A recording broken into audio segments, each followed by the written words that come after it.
A foodies, welcome back to our channel we home chefs. ఈరోజు ఒక మంచి veg రెసిపీతో వచ్చేసా.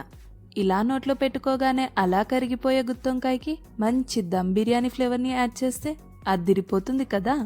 అవునండి, టుడే స్పెషల్ రెసిపీ వచ్చేసి బ్రింజాల్ దమ్ బిర్యానీ. సో ఏమాత్రం లేట్ చేయకుండా లెట్స్ స్టార్ట్ కుకింగ్. ముందుగా బిర్యానీ కోసం ఫ్రైడ్ ఆనియన్స్ని ప్రిపేర్ చేసుకుందాం.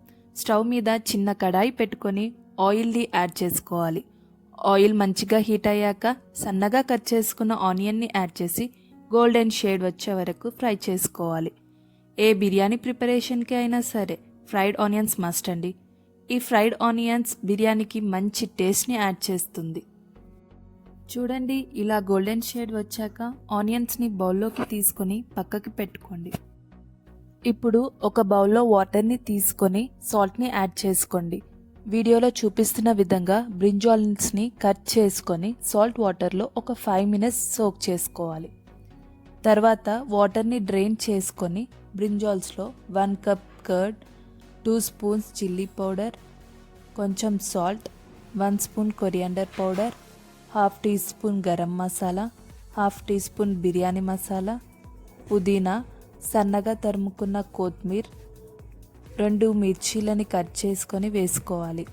అలాగే కొన్ని ఫ్రైడ్ ఆనియన్స్ని యాడ్ చేసుకొని మంచిగా మ్యారినేట్ చేసి ఒక 20 minutes పక్కకు పెట్టుకోండి. అప్పుడే మసాలాస్ అన్ని బ్రింజాల్కి మంచిగా పట్టుకుంటాయి.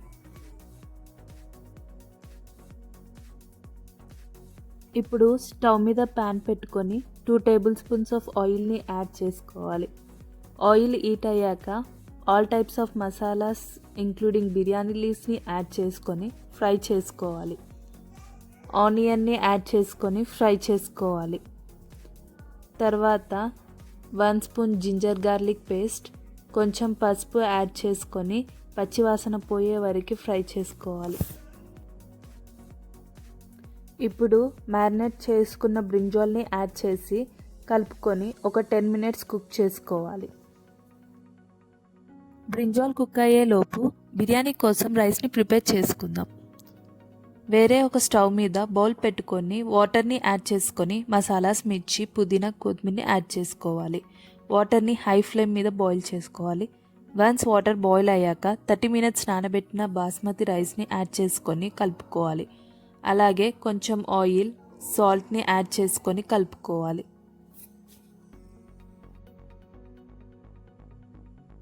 గుర్తుపెట్టుకోండి, రైస్ని 90% మాత్రమే కుక్ చేసుకోవాలి. రైస్ కుక్ అయ్యే లోపు బ్రింజాల్ మసాలాలో ఫైన్ పౌడర్గా గ్రైండ్ చేసుకున్న కాజుని యాడ్ చేసుకొని కలుపుకోవాలి. ఒక 2 minutes వరకు కుక్ చేసుకోవాలి. చూడండి, ఇలా ఆయిల్ పైకి తేలాక బ్రింజాల్ కుక్ అయిందో లేదో చెక్ చేసుకొని స్టవ్ ఆఫ్ చేసుకోవాలి. చూడండి, రైస్ కూడా ఆల్మోస్ట్ కుక్ అయిపోయిందండి. ఒక్కసారి రైస్ 90% కుక్ అయిందో లేదో చెక్ చేసుకోవాలి. రైస్ కుక్ అయ్యాక స్టవ్ మీద వేరే బౌల్ పెట్టుకొని 1 layer రైస్ని ఈవెన్గా స్ప్రెడ్ చేసుకోవాలి. తరువాత వీడియోలో చూపిస్తున్న విధంగా మనం ముందుగా ప్రిపేర్ చేసుకున్న బ్రింజాల్ని ఒక లేయర్ లాగా ఈవెన్గా స్ప్రెడ్ చేసుకోవాలి. ఇప్పుడు మళ్ళీ ఒక లేయర్ రైస్తో ఈవెన్గా బ్రింజాల్ మసాలాని కవర్ చేసుకోవాలి. ఇప్పుడు రైస్ మీద ముందుగా ఫ్రై చేసుకున్న ఆనియన్స్, ఆయిల్లో ఫ్రై చేసుకున్న కాజు, అలాగే వాటర్లో యాడ్ చేసుకున్న సాఫ్రాన్ని వేసుకోవాలి. ఈ సాఫ్రాన్ వాటర్ బిర్యానీకి మంచి న్యాచురల్ కలర్ని ఇస్తుంది. And saffron is also good for health. And 1 spoon గీని కూడా యాడ్ చేసుకోవాలి. లాస్ట్లో సన్నగా తరుముకున్న పుదీనా, కొత్తిమీరని యాడ్ చేసుకొని మూత పెట్టేసి మీడియం ఫ్లేమ్లో 5 minutes, ఆ తర్వాత లో ఫ్లేమ్లో 5 minutes కుక్ చేసుకోవాలి. అంతే అండి, మంచి taste brinjal dum biryani ready. ఈ స్పెషల్ సంక్రాంతికి ఈ స్పెషల్ బిర్యానీ రెసిపీని తప్పకుండా ట్రై చేసి చూడండి. టేస్ట్ మాత్రం అద్రిపోద్ది. Don't forget to like, share and subscribe our channel. Bye.